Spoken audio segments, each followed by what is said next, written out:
कुछ 10 छोटे छोटे बच्चे अपनी क्लास टीचर हेमा के साथ स्कूल की तरफ से ताजमहल देखने जा रहे थे, जिसके लिए उन्हें रात की 10 बजे की ट्रेन में जाना था। बच्चों के माँ बाप उन्हें स्टेशन पर हेमा और पीटी टीचर मोहित के साथ छोड़कर चले जाते हैं। ट्रेन के इंतजार में बच्चे स्टेशन पर फुटबॉल खेलने लगते हैं। तभी कार्तिक की बॉल जोर से मारने पर एक कांच की बोतल टूट जाती है, जिसमें से धुआं निकलता है और एक चुड़ैल आजाद हो जाती है। अरे कार्तिक, ये तूने क्या किया? देख, तूने एक बोतल फोड़ दी। अच्छा हुआ मैम ने हमें नहीं देखा, वरना डांट पड़ती। हाँ यार, अरे कोई नहीं ना, एक खाली बोतल ही तो थी। शुक्र है अनजाने में ही सही, लेकिन इन छोटे छोटे बच्चों ने मुझे यहाँ से आजाद कर दिया। कितने सालों से मैं इस बोतल में कैद थी, दम घुट रहा था मेरा। उन तांत्रिकों को तो मैं छोड़ूंगी नहीं। अरे बच्चों, इधर आ जाओ और हाथ पकड़ लो सारे बच्चों एक दूसरे का। जी सर। अरे मैडम, एक बार ट्रेन में चढ़ाने से पहले गिनती कर लेना। हाँ हाँ बिल्कुल, जल्दी से लाइन लगा लो एक एक बच्चा। चलो अब आप सब एक एक करके ट्रेन में चढ़ती जाना मेरी गिनती के साथ। 1 2 3 4 5 6 7 8 9 10। मोहित बैग ले लो, सारे बच्चे ट्रेन में चढ़ गए। जी मैडम। अरे बच्चे कहाँ जा रहे हैं? मुझे इनके पीछे जाना होगा। इस तरह सारे बच्चे ट्रेन में बैठकर शोर मचाने लगते हैं। वहीं चुड़ैल भी उनके पीछे ट्रेन में आ जाती है। आखिर ये चुड़ैल बच्चों के पीछे ट्रेन में क्यों जा रही थी? क्या वो इन बच्चों को मारने जा रही थी या बात कुछ और थी? जानने के लिए कहानी में आगे चलते हैं। बल्ले बल्ले ते शावा शावा, शावा पियो ते कावा कावा, आज तो हम घूमेंगे ट्रेन में आहा आहा।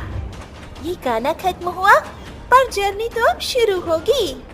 मजा तो तब आएगा जब ये ट्रेन चलेगी और उसकी ठंडी ठंडी हवाएं खिड़की से हमारी तरफ आएंगी। पता है, मैं कभी भी ट्रेन में नहीं बैठा हूँ, पर मैं तो बैठी हूँ। मैं पिछले साल ही मम्मी के साथ कुल्लू मनाली गई थी। हाँ, तो तू क्यों आई है? घर पर ही रहती ना। क्यों, मैं क्यों नहीं आ सकती? तुम लोग ही आओगे क्या मैम के साथ? अच्छा, अब ज्यादा बन मत, चुपचाप बैठ जा। अरे बच्चों बस, तुम तो अभी से ही शोर मचाने लग गई, अभी टाइम लगेगा, चुपचाप बैठो। Okay sorry sir. चुड़ैल उन बच्चों के ट्रेन की सीट के ऊपर ही थी। उन्हें देखकर वो कहती है, ये बच्चे हंसते हुए कितने अच्छे लग रहे हैं। इन्हीं की बदौलत मैं उस बोतल से आजाद हुई हूँ। मुझे इनका शुक्रिया तो करना होगा, पर कैसे?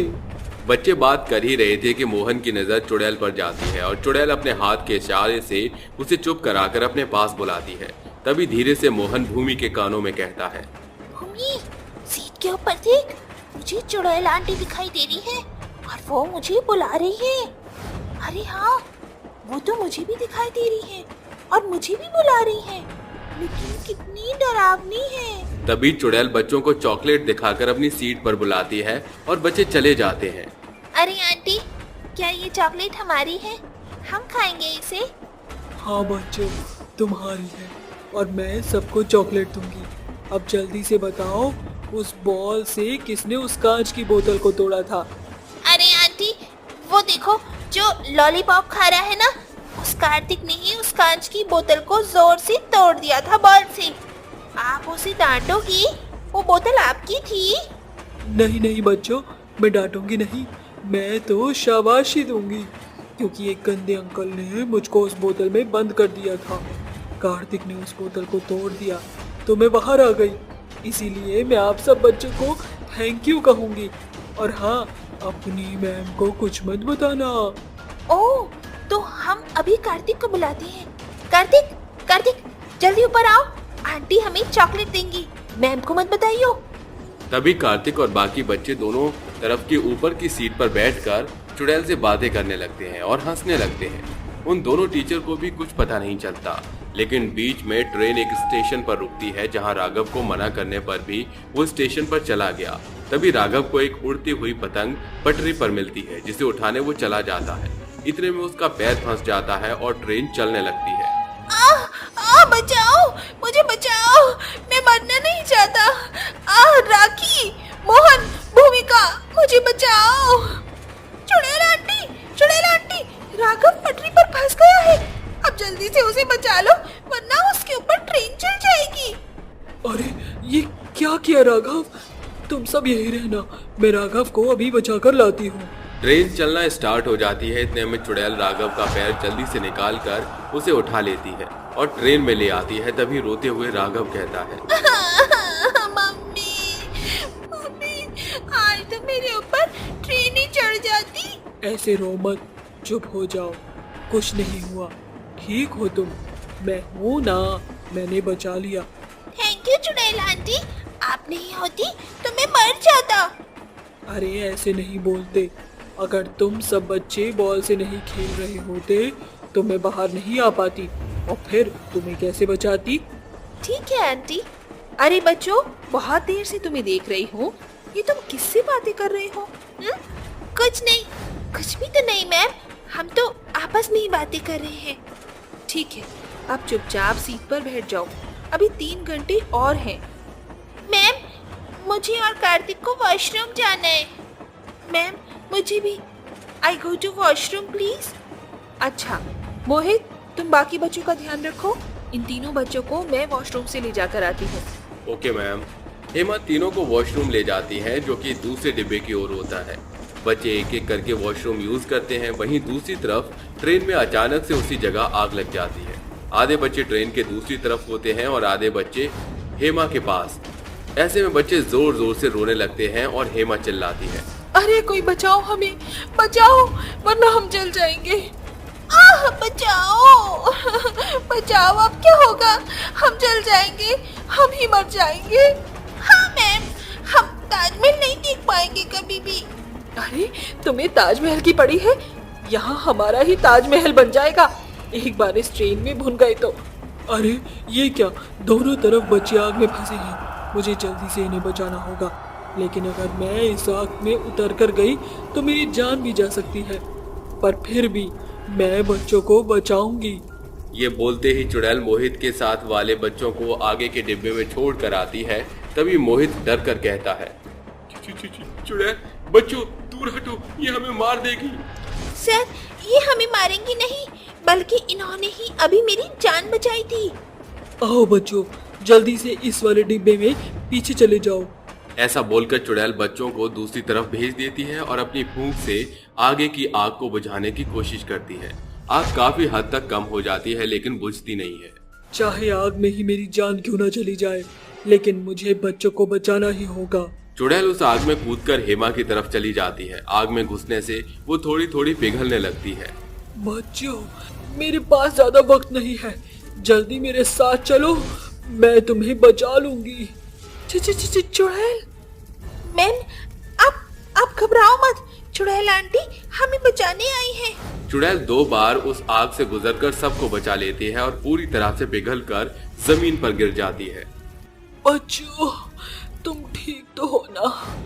मैं तुम्हारा शुक्रिया करना चाहती हूँ कि तुमने मेरी जान बचाई।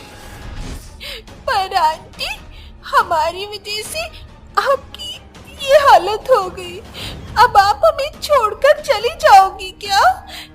जाना तो पड़ेगा बच्चों, ये जान भी तो तुमने ही बचाई थी।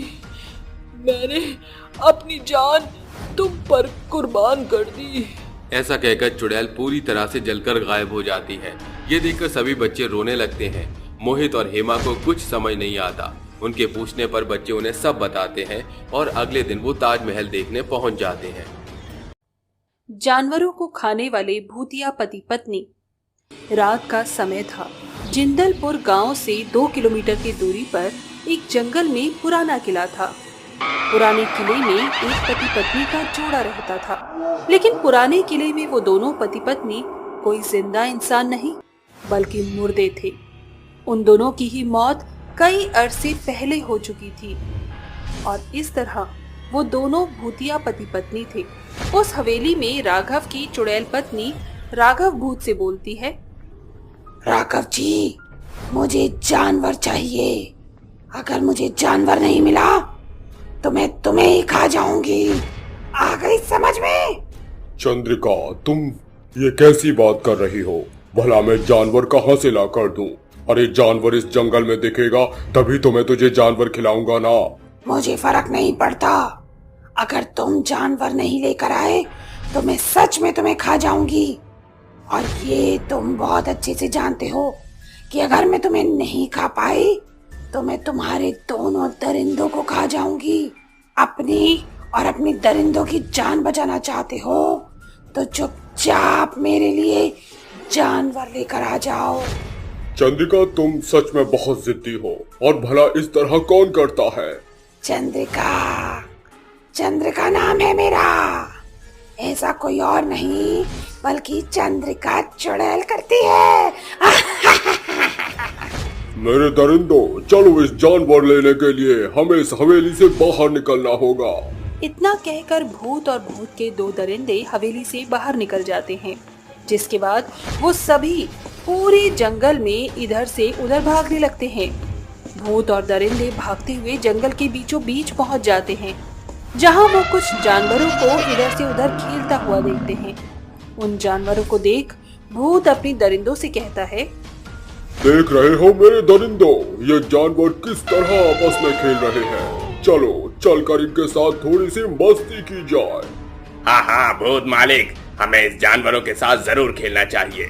नहीं नहीं मालिक, हमें इनके साथ नहीं खेलना चाहिए, क्योंकि अगर चुड़ैल को खाने में जरा भी देरी हो गई तो वो हम में से किसी को नहीं छोड़ेगी। उसने पहले ही हमें ये धमकी दे रखी है। हाँ, तू बिल्कुल सही बोल रहा है। हमें इन जानवरों को पकड़ के उस चुड़ैल के पास लेकर जाना होगा, वरना वो हमें खा जाएगी। हे भगवान, मेरी तो किस्मत ही फूट गई। पता नहीं मैंने कौन से जन्म में इस नालायक से शादी कर ली, और आज मरने के बाद भी वो मुझे सुकून से रहने नहीं देती। ये नहीं कि खुद का शिकार खुद ही करे। इतना कहकर भूत अपनी दोनों दरिंदों को जानवरों को उठाने का ऑर्डर देता है, जिसके बाद वो दोनों दरिंदे जानवरों को उठाती हैं और हवा में उड़ते हुए चुड़ैल के पास पहुंच जाते हैं। चुड़ैल गुस्से में दिल मिलाते हुए बोलती है, कहाँ है मेरा शिकार? अगर आज तुम लोग मेरे लिए शिकार नहीं लाए होगे तो काल देवता की कसम मैं तुम लोगों को नहीं छोड़ूंगी। अरे डार्लिंग, तुम इतना गुस्सा क्यों कर रही हो? मैं तुम्हारे लिए बड़े बड़े 2 हिरन लाया हूँ। क्या तुम उसे खाकर अपना पेट नहीं भरोगी? कहाँ? जल्दी दो, मेरे पेट में भूख से बड़े बड़े चूहे दौड़ रहे हैं। तो अपने पेट से उन चूहों को निकाल कर खा जाती ना। अब लोगों से इतनी मेहनत क्यों करवाई है तूने? तुझे जानवर खाना है या नहीं? अगर खाना है तो मुंह बंद करके चुपचाप खड़े रहे। इस तरह वो चुड़ैल एक हिरन अपने भूतिया पति को देती है और दूसरा हिरन खुद बड़े ही चाव से खाने लगती है। कुछ समय बाद वो दोनों उसी हिरन को खाकर खत्म कर देते हैं और हिरन की हड्डियों को अपनी दरिंदों के सामने फेंक देते हैं। अब सुबह होने वाली थी। सुबह की रोशनी देख चुड़ैल बोलती है, अरे जानो, सुबह होने वाली है, अब मुझे नींद आ रही है। चलो चलकर सो जाते हैं। बाकी ये दरिंदे तो हमारी रक्षा के लिए यहाँ पर तैनात हैं ही। भूत उसकी बात से सहमत हो जाता है, जिसके बाद चुड़ैल और भूत दोनों ही गायब हो जाते हैं और एक बार रात की चांदनी फिर उजागर होती है और उस चांदनी को देख चुड़ैल अपने पति से बोलती है, आज मेरा मन गांव में जाकर गांव के जानवरों को खाने का है, क्योंकि अब इस जंगल में जानवर नहीं बचे। क्यों राघव, क्या कहते हो तुम? हाँ, बिल्कुल, तुम बिल्कुल सही बोल रही हो। चलो यहाँ से चलकर अब अपना आतंक हम गांव में फैला देते हैं। तो देर किस बात की जानो, चलो। इतना कहकर वो दोनों भूतिया पति पत्नी एक दूसरे का हाथ पकड़ते हैं और मस्त मगन होकर गांव में निकल पड़ते हैं। गांव में जाने के बाद वो दोनों पति पत्नी अपना आतंक बुरी तरह फैला देते हैं। वो कभी किसी के घर के कुत्ते को मारकर खा जाते तो किसी के घर की बकरी खा जाते। धीरे धीरे उन लोगों का यह आतंक बढ़ने लगा और उस आतंक को देख गांव के लोग आपस में बोलते हैं, अरे गांव वालों, यहाँ पर अब हमारी बकरियां, कुत्ते, गाय, भैंस सब चोरी हो रहे हैं। आखिर ये सब जा कहाँ रहे हैं? ये तो नहीं पता, लेकिन अगर हमें इस चोर को पकड़ना होगा तो हमें पुलिस थाने में अर्जी देनी होगी। सभी गांव वाले अब उस औरत की बात से सहमत होते हैं और पुलिस स्टेशन में जाकर अपने जानवरों की चोरी की वारदात पुलिस को बता देते हैं और इस तरह गांव वालों की रिपोर्ट पुलिस अपने थाने में लिख लेता है। पुलिस जानवरों की चोर को ढूंढती है, लेकिन उसको कहीं भी कोई भी सबूत नहीं मिलता और हार कर पुलिस इस केस को बंद कर देती है। लेकिन गांव वालों के मन में अभी भी ये बात चल रही थी कि आखिर कौन है जो गांव के जानवरों को गायब कर रहा है। अब रात के समय दोनों भूतिया पति पत्नी एक बार फिर गांव में आते हैं और गांव में एक भी जानवर को ना देखकर दोनों चिल्लाते हुए बोलते हैं, यहाँ पर तो एक भी जानवर नजर नहीं आ रहा है। अब मैं क्या खाऊंगी? मैं इन इंसानों को नहीं छोड़ूंगी। अब मैं इन्हें भी खा जाऊंगी। चुड़ैल की आवाज सुनकर अब सभी गांव वालों की आंखें खुल जाती हैं, जिसके बाद सभी गांव वाले अपने अपने घरों से बाहर निकल जाते हैं। वो लोग जैसे ही अपने घर से बाहर निकलते हैं वैसे ही वो एक चुड़ैल को अपने गांव के अंदर पाते हैं। ये देख गांव की गंगा बोलती है, अरे दादा, यहाँ पर तो एक भूत और भूतनी है। हम तो सोच रहे थे कि कोई इंसान हमारे जानवरों को चुरा चुरा कर ले जा रहा है, लेकिन यहाँ पर तो कोई इंसान नहीं, बल्कि ये दोनों भूतिया पति पत्नी हमारे जानवरों को चुरा चुरा कर खा रहे हैं। गंगा की बात सुनकर भूत बोलता है, हाँ, हम ही वो लोग हैं जो जानवरों को चुरा चुरा कर खा रहे हैं। तुम हमें रोक सकती हो तो रोक के दिखा दो। इस तरह वो भूतिया पति पत्नी गांव के लोगों पर भी अब हमला करना शुरू कर देते हैं और अंधाधुंध लोगों को मारने लगते हैं। ये सब देख गांव वालों के मन में खौफ बैठ गया था और सभी गांव वाले अब दौड़ते हुए अपने अपने घरों में जाकर छुप जाते हैं। और कुछ समय बाद जब सुबह होती है तो ये बात सरकार को पता चल जाती है कि वहाँ पर कोई भूतिया पति पत्नी उस गांव के ऊपर अपना आतंक फैला रहे हैं और इसीलिए सरकार गांव वालों को उस गांव से दूसरे गांव में शिफ्ट कर देते हैं और उस गांव और उस जंगल को बैन कर देते हैं। और इस तरह वो चुड़ैल और भूत किसी भी इंसान के जानवरों को मारकर नहीं खा सके, क्योंकि वहां पर ना तो कोई इंसान था और ना ही जानवर। भूतिया पति की प्रेग्नेंट पत्नी। कहाँ रह गए महेंद्र? अब तक तो उन्हें आ जाना चाहिए था। अब तक कोई फोन भी नहीं किया इन्होंने। नीलम के गर्भावस्था के 2 महीने बीत चुके थे और उसका पति महेंद्र आज शहर से घर लौटने को था। अचानक आधी रात नीलम का दरवाजा जोर जोर से बजने लगता है, जिस कारण उसकी नींद खुलती है और वो कहती है, आधी रात को दरवाजे पर कौन है? दरवाजा तोड़कर अंदर आने का इरादा है क्या? खोल रही हूँ। नीलम जैसे ही दरवाजा खोलती है तो चौखट पर उसका पति महेंद्र खड़ा होता है। वो बिना कुछ कहे अंदर घुस जाता है और नीलम कहती है, आप तो सुबह ही आने वाले थे ना, फिर इतनी देर कैसे हुई आपको? और आप नजरें नीचे करके क्यों बात कर रहे हैं? ऐसा पहले तो नहीं किया आपने। कभी कभी ना चाहकर भी बदलाव आ ही जाता है। क्या मतलब है आपका? अरे छोड़ो ये, देखो मैं तुम्हारे होने वाले मुन्ने के लिए ढेरों तोहफे लेकर आया हूँ। अभी इसकी क्या जरूरत थी? अभी सिर्फ 2 महीने पूरे हुए हैं। कहते हैं कि बच्चे की किलकारियां गूंजने से पहले ये सारी चीजें नहीं खरीदनी चाहिए, अनहोनी होती है। नीलम, कभी कभी अपने साथ हुए अनहोनी को हम चाहकर भी नहीं बयान कर पाते। जब से आप शहर से लौटे हैं बड़ी अजीब सी बातें कर रहे हैं, कुछ परेशानी है क्या? नीलम, तुम सिर्फ मुझे जल्दी से हमारा बच्चा दे दो, यही मेरी जीवन की सबसे बड़ी खुशी होगी। महेंद्र घुटनों के बल जमीन पर बैठकर नीलम के पेट को चूमते हुए कहता है, मेरे लाल, जल्दी से अपने माँ की कोख से निकलकर अपने पिता की गोद में आजा बेटा। थोड़ी ही देर में सवेरा हो जाता है और नीलम कहती है, जब से शहर से लौटे हैं तब से आप घर में ही बैठे हुए हैं। अरे थोड़ा गांव हॉल्ट घूम आइए, अच्छा लगेगा। वो उसकी बात को अनसुना करके चादर तानकर सो जाता है। रात होने पर नीलम कहती है, आज मैंने आपका मनपसंद खाना बनाया है, खाइए। महेंद्र बेमन से खाना खाकर कमरे में चला जाता है। तभी नीलम की नजर अचानक सामने टंगे आईने में देखकर उसके रोंगटे खड़े हो जाते हैं और वो कहती है, बाबा भूत, क्या मेरी आंखें जो देख रही हैं वो सच है या भ्रम? क्या महेंद्र मर चुके हैं? महेंद्र बिछौने पर लेटकर आंखें बंद कर लेता है और आधी रात के सन्नाटे में चमगादड़ों की शोर सुनकर भूत अपने भयानक रूप में आकर दरवाजे से बाहर निकलकर खूनी आंखों से आसमान में ताकता है। तभी नीलम दरवाजे के पीछे छुपकर अपने पति को हैवान बना देखकर कहती है, इसका मतलब मैंने जो शीशे में देखा वो मेरी आंखों का भ्रम नहीं बल्कि सच था। आकाश के परिंदों, बंद करो ये शोर। अगर तुम लोगों की शोर से मेरी बीवी या होने वाले बच्चे की नींद खुली तो तुम्हारा नामो निशान मिटा कर रख दूंगा।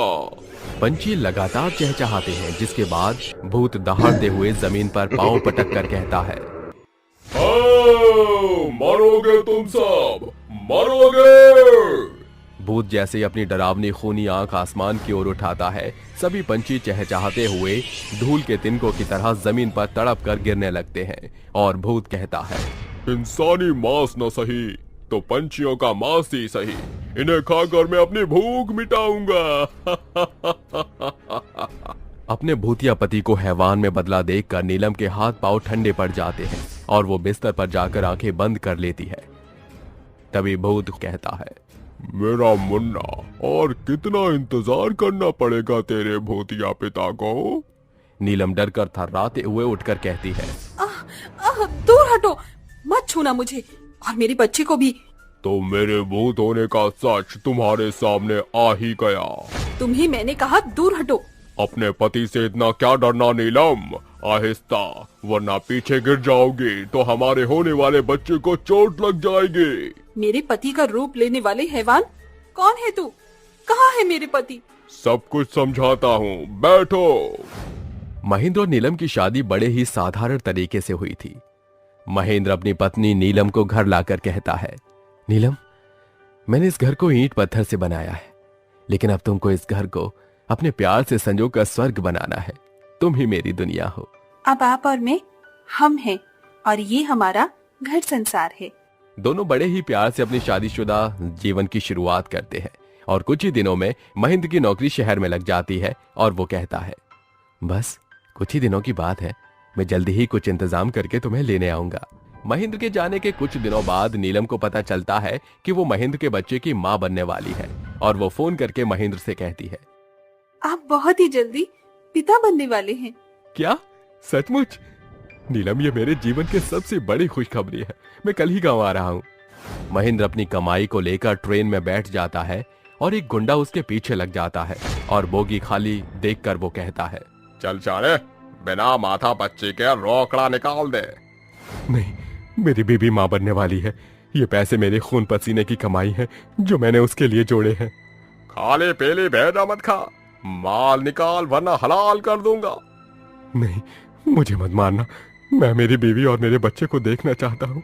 गुंडा अपनी जेब से धारदार छुरी निकालकर उसके आर पार करके चलती ट्रेन से फेंक देता है और उसकी आत्मा भूत बनकर घर पहुंच जाती है। मैं जानता था कि मेरी भूतिया होने की सच्चाई तुम्हारे सामने आएगी तो तुम्हें बड़ा सदमा लगेगा। मैं सिर्फ अपने होने वाले बच्चे का मुंह देखने के लिए यहाँ वापस लौटा हूँ। मुझे तुम पर विश्वास है। वक्त तेजी से गुजरते चला जाता है और नीलम के गर्भावस्था के 8 महीने लग जाते हैं। एक रात गांव में जोर की आंधी तूफान उठता है और झमाझम बरसात शुरू होने लगती है। तभी नीलम के पेट में दर्द शुरू होता है, जिसे देख भूत कहता है, मुझे जल्दी से डॉक्टर को लेकर आना होगा। भूत तूफान को चीरता हुआ एक डॉक्टर के घर में घुसकर कहता है, मेरे साथ चलो। डॉक्टर के कदम भूत को देखकर पीछे हटने लगते हैं और वो चीख कर कहता है, भूत बचाओ। डरो मत, मैं तुम्हें कुछ नहीं करूंगा। जल्दी से मेरे साथ चलो, मेरी बीवी को प्रसव पीड़ा का दर्द उठा है। जल्दी करो वरना मैं तुम्हें मार डालूंगा। हाँ, चलो। डॉक्टर उसके घर आकर उसकी बीवी का चेकअप करके कहता है, ये डिलीवरी पेन नहीं है, अभी बच्चे के जन्म लेने ने कुछ दिन और बचे हुए हैं। मेरा बच्चा ठीक तो है ना? बोल डॉक्टर। हाँ, जच्चा और बच्चा दोनों सही है, अभी मैं चलता हूँ। डॉक्टर पूरे गांव में जाकर भूत की खबर फैला देता है और गांव के लोग एकजुट होकर नीलम के घर आकर कहते हैं, मतलब उस डॉक्टर का कहा सच निकला? भगवान, ये दानव खुलेआम हमारे गांव में इतने दिनों से घूम रहा था। इस नीलम ने अपने भूतिया पति की सच्चाई हम सभी से छुपाई है। रुक जाओ, किसी भी नतीजे पर पहुंचने से पहले मेरा यकीन मानो। मैं सिर्फ यहाँ अपने बच्चे की सूरत देखने आया हूँ। एक भूत का भरोसा आखिर हम किस आधार पर कर लें? जिस पल मेरा बच्चा इस दुनिया में कदम रखेगा, उसकी शक्ल देखते ही मेरी आत्मा को मुक्ति मिल जाएगी। उसी के लिए मेरी आत्मा भटक रही है। ठीक है, पर तब तक तुम इसी घर में रहोगे और बच्चे के जन्म लेते ही तुम्हें हमारा गांव छोड़कर जाना होगा। चलो भाइयों। कुछ दिन के अंतराल के बाद नीलम एक बेटे को जन्म देती है और भूत उसे अपनी गोद में लेकर कहता है, मेरे लाल, तेरे हाथों मुझे कंधा तो न मिल सका, पर आज तुझे देखकर मुझे इस दुनिया से मुक्ति जरूर मिल जाएगी। नीलम, अपना और मुन्ने का ख्याल रखना। बेटे को देखने की चाह पूरी होते ही भूत मुक्त हो जाता है, जिसके बाद नीलम अपने बेटे के साथ अपनी बाकी की जिंदगी गुजारने लगते हैं। बेस्ट फ्रेंड की रूह। नूर और सैम कॉलेज कैंटीन में बैठे एक दूसरे से बातें कर रहे थे। वहीं दूसरी ओर अक्की लोगों को मार रहा था और उन्हें खा रहा था। अक्की का भयानक रूप देखकर कॉलेज के स्टूडेंट्स इधर उधर भाग रहे थे। वहीं सैम और नूर को अजीब सी आवाज आती है। दोनों उसी आवाज की तरफ चले जाते हैं। ये आतंक मचाता देख सैम बचाने के लिए एक डंडा उठाता है और जैसे वो डंडा उसे मारने वाला था तभी वो उसकी तरफ देखकर रुक जाता है। नहीं नहीं नहीं, मैं इसे नहीं मार सकता। सैम और अक्की बाइक पर हवा में हाथ फैलाकर आते हैं। अक्की यार, और तेज और तेज बाइक चलाना, बहुत मजा आ रहा है। ये ठंडी हवाएं मुंह पर बहुत अच्छी लग रही है यार। ठंडी ठंडी हवा खाकर क्या करेगा? तुझे ठंडी ठंडी आइसक्रीम खिलाता हूँ मैं। हैं सच्ची? ये दोस्ती हम नहीं तोड़ेंगे दम मगर तेरा साथ ना छोड़ेंगे। गाना गाते हुए दोनों आइसक्रीम पार्लर पर पहुंच जाते हैं, जहां दोनों एक दूसरे के साथ आइसक्रीम खाकर मस्ती करते हुए कभी नाक पर तो कभी चेहरे पर आइसक्रीम लगा देते हैं। तभी वहां अचानक से नूर आकर दोनों के गालों पर आइसक्रीम लगा देती है। तीनों मिलकर हंसने लगते हैं। अच्छा हुआ मैं लेट नहीं हुई, वरना तुम दोनों तो आइसक्रीम खाकर यहाँ से चले ही जाते। यार पता है हम दोनों ने तुझे कितना मिस किया, और जल्दी आती। खैर अब तो आ गई ना, तो और मजे करेंगे। हाँ चलो बोटिंग करने चलते हैं। ये बोलते ही दोनों बोटिंग की साइड पहुंच जाते हैं और तीनों एक ही बोट में बैठकर नाव चला रहे होते हैं। तभी अचानक से अक्की नदी में गिर जाता है और हड़बड़ाकर सैम कहता है, नूर, अरे नूर नूर, अक्की को बचा यार, उसे तैरना नहीं आता। बचाओ बचाओ, मुझे तैरना नहीं आता। नूर, सैम बचाओ। पर सैम, वो मुझे तैरना नहीं आता, तो बचाना उसे। अरे यार तू ये वो क्यों कर रही है? मुझे तैरना नहीं आता, तूने स्विमिंग क्लास भी सीखी है, जाकर बचा हमारे दोस्त को वरना कहीं। नूर हड़बड़ाहट में पानी में कूद जाती है, जहां वो पानी में फड़फड़ाते हुए अक्की को पकड़कर कहती है, अक्की मैं आ गई हूँ, तुझे अब कुछ नहीं होगा। तभी सैम और अक्की जोर जोर से हंसते हुए कहते हैं, यार अक्की क्या मस्त एक्टिंग करी है तूने, क्या पोपट बनाया हमने नूर का। हाँ बिल्कुल झक्कास एक्टिंग की ना। नूर कैसा लगा तुझे? तुम दोनों ने नाटक किया, तुम्हें शर्म नहीं आती? मैं कितना डर गई थी, और तुम यहाँ दांत फाड़े जा रहे हो। जाओ, मैं तुम दोनों से बात नहीं करती। ये बोलते ही वो गुस्से से लाल हो जाती है और उस नदी से बाहर आ जाती है। वहीं दोनों भी उसे मनाते मनाते उसके पीछे चलते हैं। मुंह फुलाकर नूर एक पार्क में चली जाती है, जहां दोनों आकर कहते हैं, अरे यार सॉरी, प्लीज माफ कर दे, हम दोनों मजाक कर रहे थे। हाँ यार प्लीज माफ कर दे, हम बस छोटा सा प्रैंक कर रहे थे। तुम दोनों मेरा दिमाग मत खाओ, अगर सच में कुछ हो जाता अक्की तुझे तो। ऊपर से मुझे बेवकूफ बनाया, मुझे नहीं करनी तुम दोनों से बात। अरे यार बस चेक कर रहे थे कि तू हमसे कितना प्यार करती है, हमारी फ्रेंडशिप कितनी स्ट्रांग है। अक्की के लिए तो पानी में कूद गई ना, आज हमें पता चल गया कि तू हमसे कितना प्यार करती है। दोनों प्यार से फूल देकर उससे माफी मांगते हैं, जिसके बाद नूर मान जाती है। कुछ दिन बीतते हैं। अक्की पार्किंग के वक्त गलती से कॉलेज के किसी दूसरे लड़के की बाइक में टक्कर मार देता है, जिसकी वजह से वो लड़का अक्की पर हाथ उठाता है। हीरो की तरह एंट्री लेकर सैम उस लड़के का हाथ पकड़ लेता है और कहता है, सोचना भी मत मेरे दोस्त पर हाथ उठाने की, समझा? तो इसे मारने की तो दूर छू भी नहीं सकता। तेरी क्या औकात है? हाँ, तू मेरे दोस्त को ऐसे मारने की सोचेगा? ये बोलते ही सैम उसके मुंह पर 2-4 मुक्के मार देता है और वहां से अपने दोस्त को ले आता है, जहां नूर अपने हाथ से अक्की को पानी पिलाती है। तभी सैम फ्लैशबैक से बाहर आ जाता है, जहां उसने हाथ में डंडा लिए अक्की पर हाथ उठाया था। सैम अक्की को नहीं मारता, लेकिन अक्की सैम पर हाथ उठा देता है। अक्की की हरकतों को देखकर सैम और नूर को शक होता है और वो उसे उसके माता पिता के पास ले जाते हैं, जहां वो अजीबोगरीब हरकतें करने लगता है। मार डालूंगा, सबको मार डालूंगा, मैं किसी को नहीं छोड़ूंगा। ऐसा बोलकर अक्की अपने माता पिता का गला पकड़ लेता है। तभी सैम और नूर उसके माता पिता को बचाते हैं। अक्की के अंदर का जानवर पूरे घर को सिर पर उठा लेता है और तोड़ फोड़ करने लगता है, फिर एकदम से बेहोश हो जाता है। तभी सैम कहता है, नूर अंकल, आंटी जी, मुझे लगता है इस पर कोई भूत या चुड़ैल का साया है जो इससे ये सब करवा रहा है। हमें इसी वक्त इसे तांत्रिक बाबा के पास ले जाना होगा। मैं जानता हूं वो हमारी जरूर मदद करेंगे। ठीक है बेटा, तुम इसे ले जाओ और मेरे बच्चे का ख्याल रखना। प्लीज उसे सही सलामत मेरे पास ले आना। आप चिंता मत कीजिए अंकल, हम इसे सही सलामत लाएंगे। ये बोलते ही दोनों अक्की को लेकर तांत्रिक के पास पहुंच जाते हैं और उन्हें सब बता देते हैं। वहीं तांत्रिक उसके सिर पर हाथ रखकर उस बुरी आत्मा के बारे में जान लेता है और एकदम से आंखें खोलकर कहता है, अरे बाप रे, ये तो अनर्थ हो गया।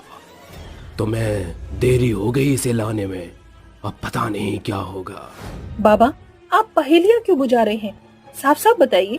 मेरा तात्पर्य ये है कि तुम्हारे दोस्त के शरीर पर एक चुड़ैल ने कब्जा कर लिया है जो उसकी रूह को अपनी दुनिया में ले जा चुका है। अगर तुम इसे बचाना चाहते हो तो तुम्हें दूसरी दुनिया में जाकर इसकी रूह को इस दुनिया में लाना होगा। पापा, मैं सब करने को तैयार हूँ, बस आप बताओ क्या करना होगा मुझे, मैं सब करूँगा।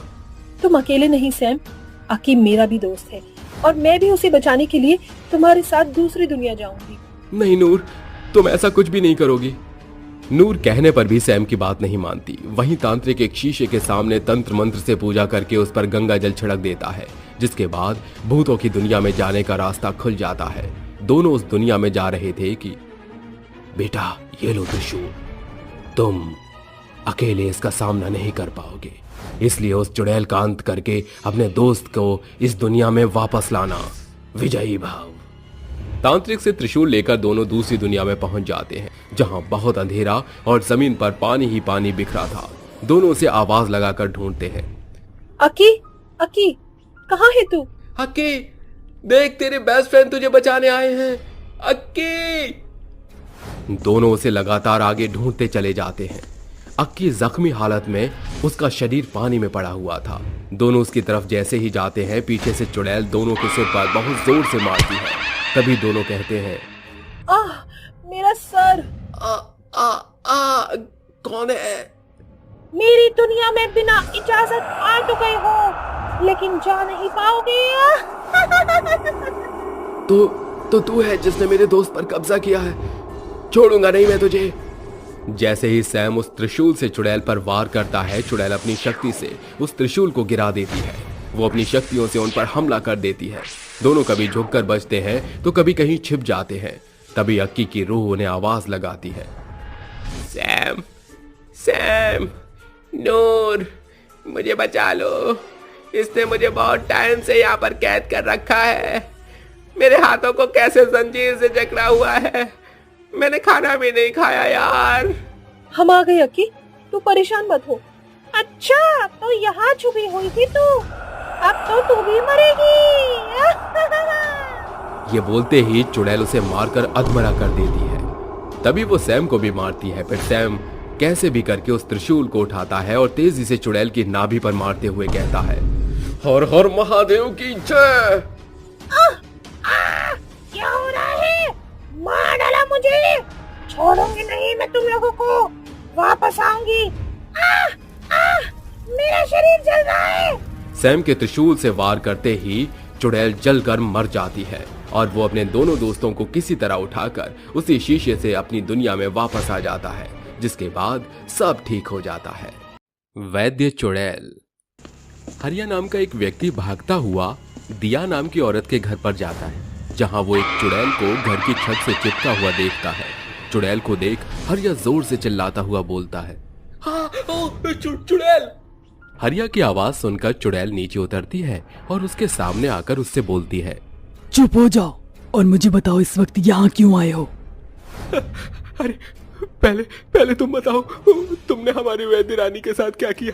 मैं यहाँ अपनी वैद्य रानी को बुलाने आया हूँ। अरे मेरी बीवी गर्भवती है, उसकी हालत बहुत खराब है। क्या तुम्हारी बीवी गर्भवती है और उसकी हालत बहुत खराब है? अब मैं इस रूप में कैसे जाऊं इसकी बीवी की जान बचाने के लिए? अगर मैं इस वक्त उसकी बीवी की जान बचाने के लिए नहीं गई तो वो और उसका बच्चा मारा जाएगा, और अगर मैं चली गई तो सबको पता चल जाएगा कि मैं एक चुड़ैल हूँ। चुड़ैल गहरी सोच में होती है कि तभी मौका देखकर हरिया वहां से भागने लगता है, पर चुड़ैल अपनी शक्तियों से उसके पैर को जाम कर देती है, जिस वजह से हरिया अपनी जगह से हिल नहीं पाता। जिसके बाद हरिया चुड़ैल से बोलता है, देख चुड़ैल, मुझे नहीं पता कि तू कौन है और क्या चाहती है, पर मेरी बीवी जिंदगी और मौत के बीच जूझ रही है, मुझे जाने दे यहाँ से। अगर मैंने तुम्हें छोड़ दिया तो तुम गांव में जाकर सभी गांव वालों को सच बता दोगे कि मैं एक चुड़ैल हूँ, इसलिए मैं तुम्हें नहीं छोड़ सकती। इतना बोलकर चुड़ैल अपनी शक्तियों से हरिया को एक कुर्सी से बांध देती है और उसके मुंह पर एक पट्टी भी बांध देती है, और चुड़ैल हरिया के घर जाती है। जिसके बाद वो अपनी शक्तियों की मदद से वहां खड़े सभी लोगों को बेहोश कर देती है और हरिया की बीवी की जान बचा लेती है। इसी के साथ सुबह हो जाती है और चुड़ैल अपनी इंसानी रूप ले लेती है। उधर हरिया भी जैसे तैसे करके उस घर से आजाद हो जाता है और भागते हुए अपने घर आता है, जहां वो अपने सामने वैद्य महारानी यानी कि दिया को देखता है। दिया को देख हरिया दिया के पास जाता है और उससे बोलता है, वैद्य महारानी, आप यहाँ हैं। भगवान का लाख लाख शुक्र है कि आपको कुछ नहीं हुआ। वैद्य महारानी, क्या आप जानती हैं, जब कल रात मैं आपके घर गया तब मैंने वहां पर एक चुड़ैल देखी। क्या? मेरे घर में एक चुड़ैल? हाँ वैद्य महारानी, और मैं बहुत डर गया था। वैद्य महारानी, उस चुड़ैल को आपके घर में देखकर मुझे लगा कि उसने आपको मार दिया। वैसे आपको मेरी बीवी की हालत के बारे में कैसे पता चला, और आप यहाँ कैसे आई, और वो चुड़ैल कौन है जो आपके घर में थी? वो कल मैं पास वाले गांव में किसी मरीज को देखने के लिए गई थी। वहां से आते हुए मुझे तुम्हारे घर से तुम्हारी बीवी की चीखने चिल्लाने की आवाज आई, और जब मैंने यहाँ आकर देखा तो तुम्हारी बीवी जिंदगी और मौत से जूझ रही थी। फिर क्या था, मैंने रात भर यहाँ रहकर तुम्हारी बीवी की सेवा करी। हरिया, मेरी तुमसे एक विनती है, तुम प्लीज इन गांव वालों को मत बताना कि तुमने मेरे घर में एक चुड़ैल देखी है। मैं नहीं चाहती कि किसी के विश्वास को ठेस पहुंचे। ठीक है वैद्य महारानी, मैं ये बात किसी को नहीं बताऊंगा, और आपको भी मुझसे वादा करना होगा कि आप इस जंगल में नहीं जाओगी। आप जंगल में रहती हैं इसलिए वो चुड़ैल आपके घर आ गई। वो तो अच्छा हुआ कि कल रात मैं बच गया, साथ ही साथ आप भी। इसलिए मैं चाहता हूँ कि आप अब मेरे साथ रहें, मेरे इस घर में। आज आपकी वजह से मेरी बीवी बच्चों की जान बच सकी है। अब हरिया के बार बार बोलने पर चुड़ैल उसे मना नहीं कर पाती और वहीं रुक जाती है, और रात होते ही चुड़ैल उसके परिवार को बेहोश कर देती है और हरिया की तरफ देखकर बोलती है, मुझे माफ करना हरिया, पर मुझे ये करना पड़ा। अगर मैं ऐसा नहीं करती तो तुम फिर से मेरा असली रूप देख लेते, और डर से तुम मेरी सारी सच्चाई गांव वालों को बता देते। गांव वाले मुझे कभी माफ नहीं करते, क्योंकि उनकी नजरों में तो मैं एक चुड़ैल ही रहती। इसलिए मुझे ये सब कुछ करना पड़ रहा है। अब इसी तरह से चुड़ैल दिन में अपना इंसानी रूप लेकर गरीब और असहाय लोगों की मदद करती और उसका इलाज करती, और रात होते ही अपने असली रूप में आ जाती। लोगों की नजर से बचने के लिए वो हरिया और उसकी बीवी को बेहोश करके जंगल में चली जाया करती और सुबह होने से पहले घर आ जाती। ऐसे ही एक दिन चुड़ैल अपने असली रूप में होती है। रात का समय होता है, वो जंगल की तरफ जा रही होती है। तभी एक आदमी चंपक की नजर चुड़ैल पर पड़ती है, और अपने गांव में चुड़ैल को घूमता देख वो जोर से चिल्लाता है और सभी गांव वालों के घर का दरवाजा पीटने लगता है, जिससे सभी गांव वाले अपने घर से बाहर निकलते हैं और चुड़ैल को देख उसे घेर लेते हैं। तभी मंदिर का एक पंडित भी वहां आ जाता है, जो अपने तंत्र विद्याओं से उस चुड़ैल को अपने कब्जे में कर लेता है। अरे न जाने ये चुड़ैल हमारे गांव में कहां से आ गई। वो तो अच्छा हुआ कि मैंने इसे गांव में घूमते हुए देख लिया और सभी गांव वालों को यहाँ जमा कर लिया। शोर की आवाज सुनकर हरिया भी होश में आ जाता है और वो भी बाहर आकर देखने लगता है कि गांव में क्या हो रहा है, जहां वो देखता है कि एक पंडित चुड़ैल को पकड़कर उससे बोलता है, बता चुड़ैल, कौन है तू और यहाँ क्यों आई है? मैं नहीं बता सकती कि मैं कौन हूँ। बताना तो तुझे पड़ेगा। इतना बोलकर पंडित कुछ मंत्र पढ़ता है, जिससे चुड़ैल को काफी दर्द होता है और उसके शरीर पर चोट के निशान बनने लगते हैं, जिस वजह से चुड़ैल सभी गांव वालों को बताते हुए बोलती है, मेरा नाम दिया है और मैं एक आदिवासी हूँ जो अपने परिवार के साथ जंगल में रहा करती थी। मेरा पति एक वैद्य था जो अपनी जड़ी बूटी से सबका इलाज किया करता था। उनके साथ रहकर मैं भी ये काम सीख गई थी। पर एक दिन एक दुर्घटना में मेरे पति की मृत्यु हो गई, जिसके बाद मैं अपनी सास के साथ अकेले रहने लगी और अपने पति वाला काम करके अपनी सास की सेवा करती और घर चलाया करती। परंतु एक दिन जब मैं जंगल में जड़ी बूटी तोड़ने गई, तब एक जहरीले सांप ने मेरे पैर पर काट लिया, जिससे मेरी भी मृत्यु हो गई।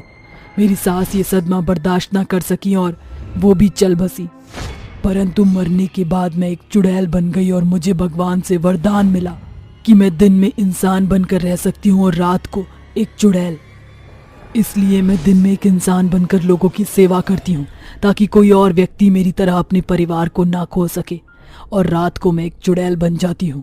और तुम गांव वालों के डर से मैं जंगल में ही रहा करती हूँ, परंतु भगवान की लीला देखो, आज तुम सभी गांव वालों ने मेरा असली रूप देख लिया और अब मेरी मुक्ति का समय भी हो गया है, क्योंकि भगवान जी ने ये वरदान देते हुए मुझे बोला था कि अगर मेरी सच्चाई किसी को पता चल जाएगी तो उसी दिन मुझे मुक्ति मिल जाएगी। इसलिए अब मैं तुम गांव वालों की और सेवा नहीं कर सकती, मेरा बुलावा आ चुका है। तभी एक तेज रोशनी चांद से होकर चुड़ैल के ऊपर पड़ती है और चुड़ैल वहां से गायब हो जाती है, जिसके बाद सभी गांव वालों को अपनी गलती का एहसास होता है। साथ ही हरिया को पछतावा होता है कि वो अपनी वैद्य महारानी को जाने से नहीं रोक पाया।